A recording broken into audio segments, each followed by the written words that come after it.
Le 24 juin dernier, tout a dramatiquement basculé pour Antoine Lenoir.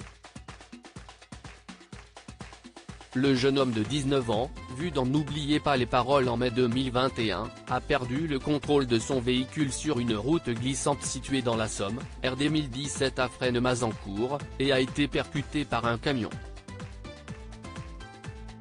Malgré les tentatives de réanimation de la part d'un automobiliste, Antoine est mort de ses blessures. Les téléspectateurs auraient dû avoir l'occasion de le revoir une dernière fois à l'œuvre dans l'émission musicale de France 2 vendredi 8 juillet, où il avait retenté sa chance. Mais, ses proches en ont finalement décidé autrement. Dès le début de l'épisode, Nagui a pris la parole pour expliquer la situation. Ce soir, nous devions diffuser le 14e match du parcours de Natacha. Ce match l'opposait à Antoine, nous l'avions enregistré il y a quelques semaines.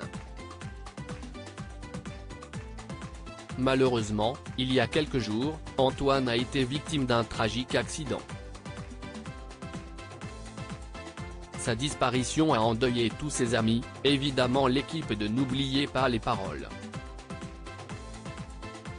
Et nous sommes de tout cœur avec sa famille, avec ses proches et avec ses amis, a déclaré l'animateur. Il a ensuite révélé que des membres de la famille n'ont pas souhaité que cette émission soit diffusée. Nous respectons évidemment leur douleur et nous respectons leur décision.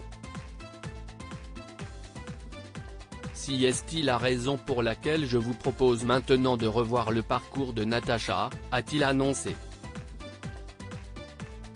Et si est-il en effet ensuite une rétrospective du parcours de la jeune maestro qui a été dévoilée à la place. Il voulait être responsable ou manager dans un restaurant. Rappelons que la famille d'Antoine ne s'est pas exprimée publiquement sur sa disparition. En revanche, la proviseure de son lycée professionnel a pris la parole. Si est une tragédie. Antoine était scolarisé chez nous depuis 5 ans, et il devait recevoir le 1er juillet son diplôme BTS Management Hôtellerie et Restauration. Il devait, à l'issue, être embauché au bistrot du marché à Roye où il était en alternance, a-t-elle regretté. Quant à Sébastien Gory, son professeur de cuisine, il s'est souvenu d'un garçon solaire avec des projets plein la tête. Il aimait faire le service et voulait être plus tard responsable ou manager dans un restaurant ou un groupe hôtelier.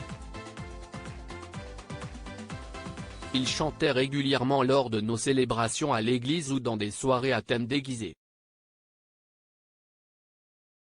C'était très varié. Il pouvait chanter des chants de Noël comme du Maria Carey, a-t-il rapporté.